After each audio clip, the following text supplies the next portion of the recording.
hermanos, amén. Hoy nos toca esta lección y estamos contentos por estar aquí. Es la lección 3 y se habla de la inscripción en el libro celestial.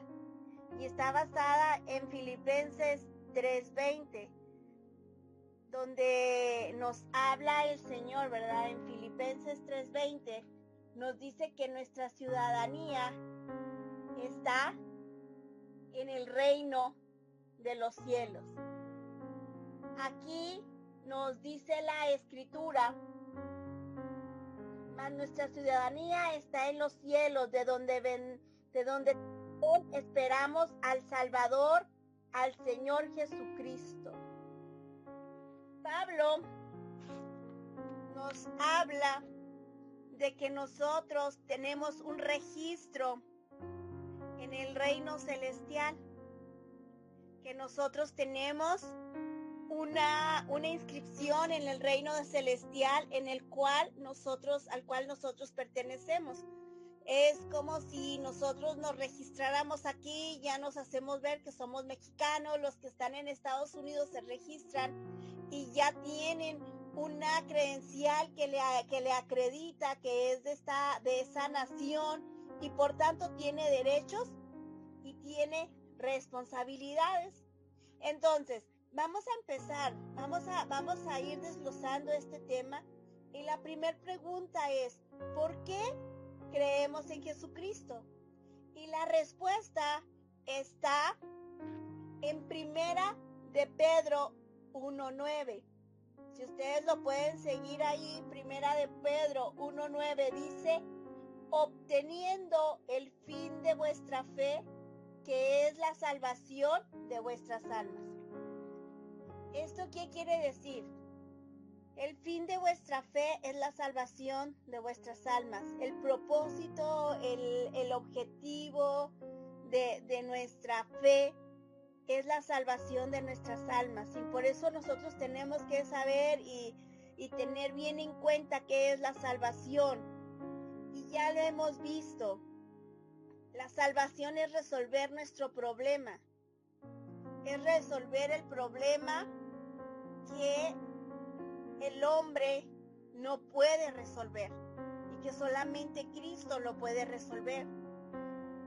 Es resolver el problema, ¿verdad? Cristo resuelve el problema del presente, del pasado, del futuro. Nosotros tenemos que confiar en esto. Este es el evangelio del cristianismo. Son las buenas nuevas de Jesucristo, el cual mediante su muerte y resurrección solucionó el problema fundamental del hombre, de nosotros. Ya recordemos el diablo, el pecado, la muerte, la separación. Eso fue el problema que resolvió nuestro Señor Jesucristo. Me gustaría que uno de ustedes leyera Primera de Corintios 15, 1-4. Pero es bien importante, hermanos, entender, y vamos a seguir hablando de esto, porque a veces la iglesia no alcanza a entender qué es la salvación. ¿Qué es la salvación? Y nosotros debemos de siempre decir que la salvación es que el hombre no puede resolver un problema tan grave. El hombre no puede resolver el problema del hombre que es el diablo, el pecado, la muerte, la separación, y que solamente hay uno que lo puede resolver y es Jesucristo. ¿Qué dice Primera de Corintios 15, 1-4? Dice así la bendita palabra. Además, os declaro, hermanos, el evangelio que os he predicado, el cual también recibiréis, en el cual también perseveráis, por el cual asimismo, si retenéis la palabra que os he predicado, sois salvos, si no creéis en vano. Porque primeramente os he enseñado lo que asimismo recibí, que Cristo murió por nuestros pecados y conforme a la Escritura, y que fue sepultado y que resucitó al tercer día conforme a la Escritura. Muy bien, gracias. El contenido del evangelio, hermanos, es este. Esta es la esencia del Evangelio. Es la muerte y la resurrección de Cristo. Nosotros debemos de estar bien familiarizados con esto para poder dar el mensaje de salvación a aquellos que nos lo pidan o a aquellos que nosotros podamos compartirle. Y el contenido del mensaje del Evangelio es es la muerte y la resurrección de Jesucristo. Vemos que en la muerte, hermanos, es Cristo pagando por mi pecado.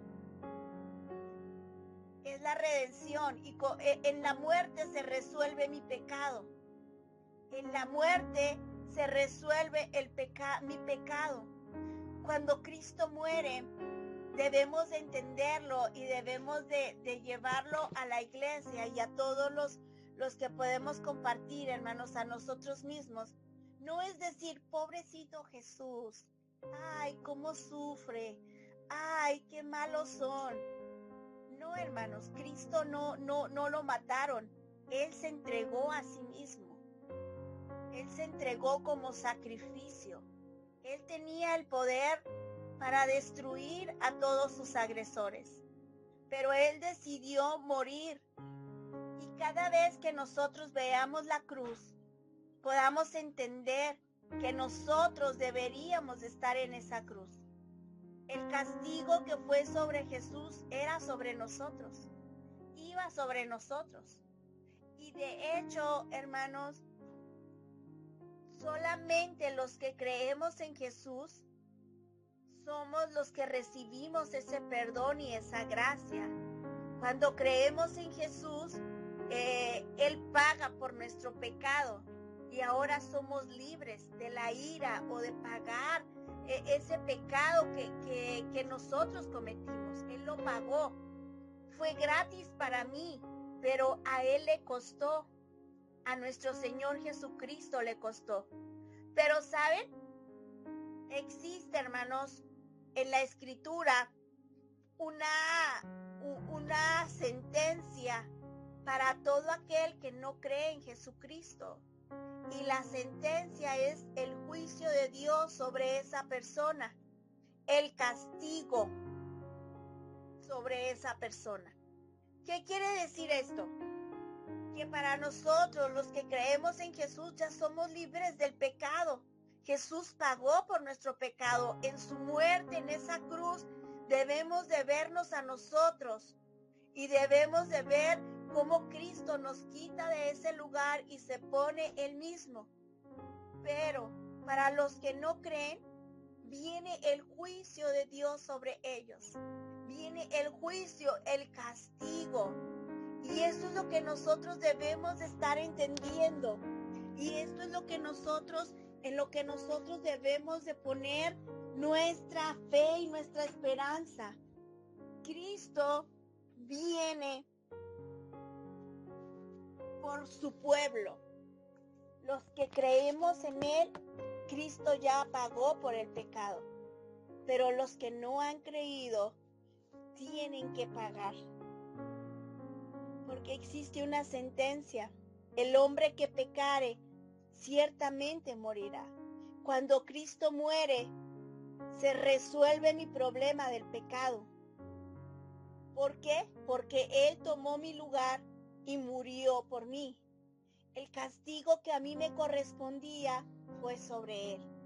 Entonces, cuando nosotros vamos entendiendo esto, vamos viendo la importancia de la cruz y lo glorioso de decir gracias por la cruz, gracias por tu muerte, gracias por lo que hiciste por mí.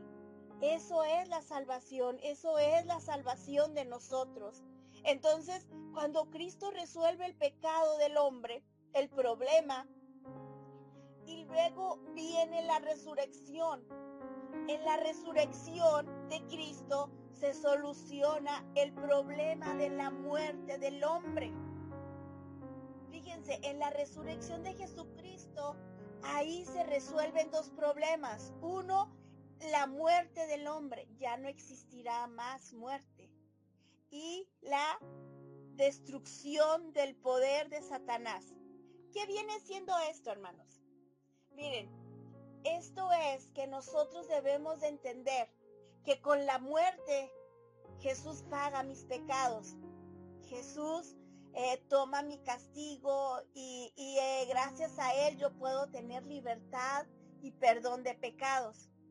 Y a través de la resurrección veo cómo Dios termina con el problema de la muerte, porque el hombre tenía que morir, pero el Señor al venir y resucitar nos dio la garantía de nuestra resurrección.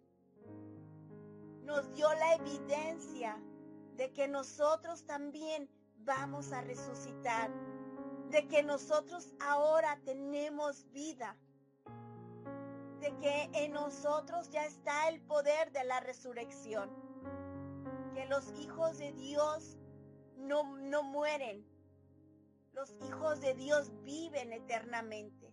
Esto es algo glorioso, esto es algo poderoso, poder entender esto, poder vivir esto, poder disfrutar esto.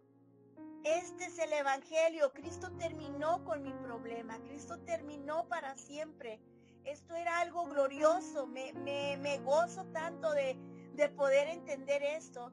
Además, en la resurrección de Cristo vemos cómo se destruye el poder de Satanás. Fíjense, se destruye el poder de la muerte y se destruye el poder de Satanás. Dice la Escritura que cuando Cristo murió, Él bajó hasta el mismo infierno y trajo cautiva la cautividad y agarró las llaves del infierno y se trajo cautiva la cautividad. Esto es lo que nosotros estamos diciendo. Miren, en el Antiguo Testamento hubo muchos hombres de Dios, pero ninguno de ellos podía tener acceso al reino de los cielos directo, porque aún no había nacido el Cristo. Ellos estaban en un momento, como dice ahí, ¿verdad? Como lo vemos que lo narra nuestro Señor Jesucristo en Lucas, cuando habla del rico y el Lázaro. Dice que ahí estaban en el seno de Abraham los que habían creído que Jesús vendría, los que habían creído que en la promesa del Mesías. Y del otro lado estaban los malvados, los perversos, los que no tenían fe, los que nunca creyeron. Y dice que una cima los dividía. Pues la Escritura, cuando dice que baja al mismo infierno y arrebata los que tenía cautivos, Satanás era a esas personas que los tenía cautivos y se los lleva al cielo, se los lleva a la misma presencia de Dios. Entonces ahí ya se destruye por completo el poder de Satanás. Ahora nosotros tenemos la libertad y tenemos el poder de Dios en nuestras vidas. Qué importante, hermanos, es que nosotros conozcamos esto. El poder de la muerte y la resurrección de Cristo es la que nos trae el Evangelio de Cristo. Cuando nosotros creemos en esto, le recibimos, le aceptamos, es cuando nosotros podemos ser salvos. Esa es la forma que el Señor estableció para que una persona sea salva, que escuche el mensaje, que crea en este mensaje de salvación, la muerte y resurrección de Jesucristo. Por eso es tan importante, hermanos, entender esto. Porque cuando uno escucha y luego uno cree, le recibe, acepta a Jesucristo como el Señor y Salvador del universo, entonces es cuando llega la salvación. Ese es el método que Dios eligió. Así solamente es como nos convertimos en hijos de Dios. Todo aquel que le recibe y cree en este mensaje se convierte en hijo de Dios. Y cuando somos hijos de Dios es cuando nuestros nombres se escriben en el libro de la vida. Esto es algo bien importante, hermanos, que nosotros debemos de conocer. En la Biblia menciona de que existe un libro donde todos aquellos que hemos creído y aceptado en el Señor Jesucristo, se escribe su nombre. Y miren, vamos a ver Y me gustaría, yo creo voy a decirle, por favor, Ariel, ¿puedes leer Lucas 10:20?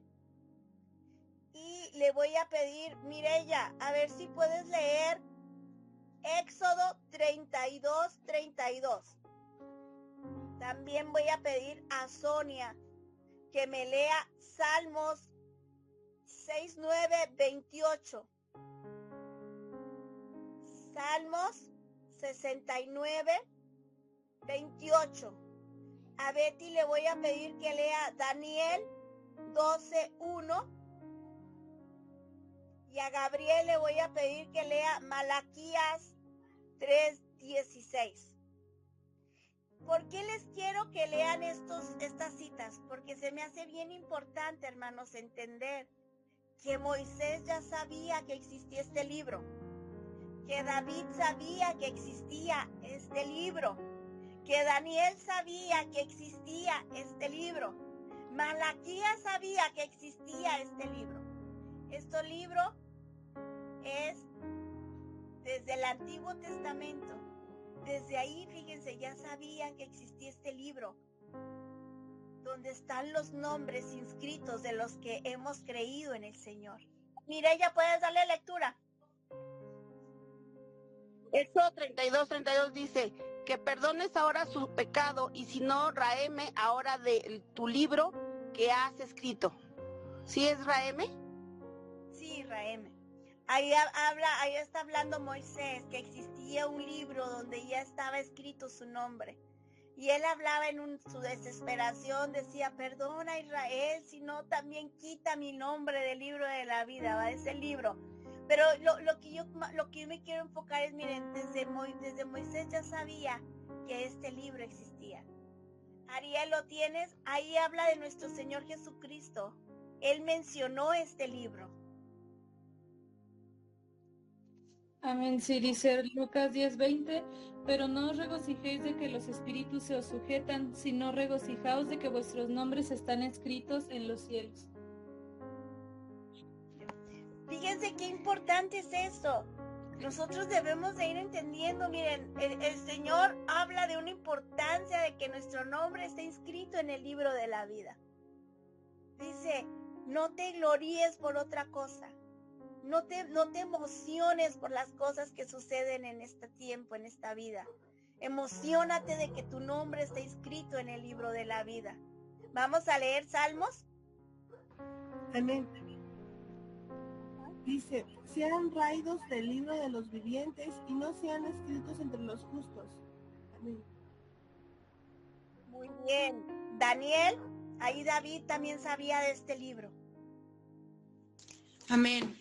Dice la bendita palabra, en aquel tiempo se levantará Miguel, el gran príncipe que está de parte de los hijos de tu pueblo, y será tiempo de angustia, cual nunca fue desde que hubo gente hasta entonces. Pero en aquel tiempo será libertado tu pueblo, todos los que se hallen escritos en el libro. Gracias. Ahí está hablando otra vez de ese libro glorioso. Vamos a ver ahí en Malaquías, por favor, Gabriel. A ver, amén, dice, entonces los que temían a Jehová hablaron cada uno a su compañero, y Jehová escuchó y oyó, y fue escrito libro de memoria delante de él para los que temen a Jehová y para los que piensan en su nombre. Amén. Gracias. Fíjense cómo todos concuerdan en que existe este libro glorioso, en que existe este libro poderoso, un libro donde están inscritos aquellos que van a ser salvos, aquellos que son salvos, aquellos que creen en el Señor Jesucristo. Este libro fue escrito. El apóstol Pablo también lo dijo en Filipenses 4:3. Asimismo te ruego también a ti, compañero fiel, que ayudes a estas que combatieron juntamente conmigo en el Evangelio, con Clemente también y con los demás colaboradores míos cuyos nombres están en el libro de la vida. Qué importante, hermanos, es conocer, miren, que existe este libro. Por eso cuando nosotros creímos en el Señor, nuestro nombre, hermanos, fue inscrito en ese libro. Ese libro es donde el Señor ha levantado esa lista de aquellos que son salvos, de aquellos que creen en Él. En el libro de Apocalipsis, capítulo 3, en el 5, Juan, el apóstol, también escribe sobre el libro y luego dice, el que venciere será vestido de vestiduras blancas y no borraré su nombre del libro de la vida y confesaré su nombre delante de mi Padre y delante de sus ángeles. Ahí está hablando el mensaje a nuestro Señor Jesucristo. Entonces, existe este libro, hermanos, y nosotros debemos de estar 100% seguros, hermanos, de que ahora nosotros tenemos una ciudadanía en el reino de los cielos. Miren, siempre el enemigo trata de que nosotros nos desviemos. Y nosotros muchas veces queremos poner nuestra mirada en este reino terrenal. Nos enfocamos tanto en la tierra, porque es lo que vemos, ¿verdad? Es lo que nuestros ojos físicos ven. Nos esforzamos por tener cosas, nos esforzamos para sobresalir, pero nosotros debemos de vivir, hermanos, como si realmente, fíjense, como si nosotros fuéramos peregrinos o extranjeros. Entender que aquí vamos de paso. Es importante, ¿verdad? Dice la Escritura que el Señor promete que vivamos bien. Y el Señor no está peleado. Fíjense que el Señor no está peleado con la abundancia o con la riqueza o con el dinero. Pero el Señor sí está peleado con el amor a las riquezas, con el amor a este mundo, con el amor, con el afán de este mundo. Y nosotros, hermanos, tenemos que aprender a vivir en Cristo Jesús, puestos los ojos en Jesús, puestos los ojos en Jesús. Nosotros, hermanos, no somos de esta tierra. Tenemos una inscripción en el libro de la vida. Nuestra ciudadanía es eterna. Satanás siempre va a tratar de sacarnos del enfoque eterno. Y siempre va a querer que nuestra mirada esté aquí, enfocada en este mundo, enfocada en las riquezas terrenales, en tener más. Pero ¿saben qué? Nosotros tenemos, hermanos, que aprender a vivir con el enfoque eterno, con el enfoque en el reino de los cielos.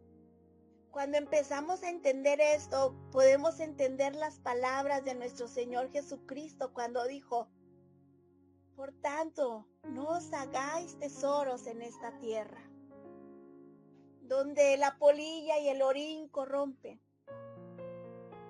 sino hagan tesoros en el reino de los cielos, donde ahí no hay hollín, donde ahí no hay corrupción, donde no se van a destruir tus tesoros. En este mundo, hermanos, se han encontrado abajo de los colchones dinero de abuelitas que lo guardaron por años, que después de años lo sacan y ya no sirve para nada. Ya no sirve para nada. Se encuentran tesoros que después de un tiempo ya no sirven. O incluso aunque sirvan, ya no le sirven a esta persona porque ya falleció. Como nuestro Señor Jesucristo dijo cuando le habló de aquella persona que había llenado los graneros, que se había dedicado a trabajar tanto, que llenó sus graneros y que ahora sí dijo, ahora sí ya tengo abundancia, ahora sí ya puedo vivir tranquilo el resto de mi vida. Y viene el Señor, ¿verdad? Y le dice, necio, esta noche vienen por tu alma. Y lo que has almacenado, ¿para quién será? Porque para ti ya no va a ser. Porque estos tesoros no te los vas a llevar al más allá. Porque estos tesoros aquí se van a quedar. Quizás va a ser un pleito para tus hijos, quizás va a ser para el otro esposo, para la otra esposa. ¿Para quién va a ser? Hermanos, por eso es cuando uno va entendiendo que realmente nuestra estadía está en el reino de los cielos. Es cuando uno empieza a hacer tesoros en el reino de los cielos. Uno empieza a invertir su vida, su tiempo, su familia, el dinero, todo lo que nosotros, hermanos, tenemos, lo empezamos a invertir en el reino de los cielos. Pero cuando tú no entiendes esto, aún no lo crees, se te hace tan difícil invertir tiempo en el reino. Mucha gente está desesperada, mucha gente está muy desesperada en el aspecto de que quieren tener posesiones en este mundo y vamos a servir a la iglesia, no hay tiempo. Vamos a ir a hacer esto, no tengo tiempo. Tengo que hacer esto, tengo que hacer aquello, pero mira, vamos a hacer esto al estudio, no hay tiempo. Mira, vamos a dar este dinero al reino, no tengo. Pero les digo una cosa, hermanos, que en la escritura nos habla de que nosotros hagamos tesoros en el reino de los cielos. Va a ser triste, ¿verdad? Va a ser triste para muchas personas que estamos tan afanados en este mundo. Y que en el reino de los cielos no estamos haciendo ni un tesoro. Porque toda nuestra meta está aquí. Quiero mi casa, quiero mi de esto. No está mal que quieras tener eso. Está mal cuando te desvives por eso y te olvidas del reino de los cielos. Vamos a orar. Y yo creo que hoy no tenemos fórum, perdón, entré muy tarde. Pero ¿saben qué, hermanos? Vamos a orar y vamos a rogar al Señor que Él sea el que nos dirija en este tiempo. Amén. Padre, en el nombre de Jesús, ayúdanos a vivir como peregrinos, Señor, como tú quieres, con los ojos puestos en ti, con mis ojos puestos en el reino de los cielos. Quita todo afán de mi vida por las cosas terrenales. Padre, que mi objetivo sea trabajar para tu reino, porque ese es mi verdadero hogar, porque ahí es donde yo pertenezco. En el nombre de Jesús te lo ruego, Señor, y te lo suplico. Gracias, Padre bueno. Gracias en el nombre de Jesús.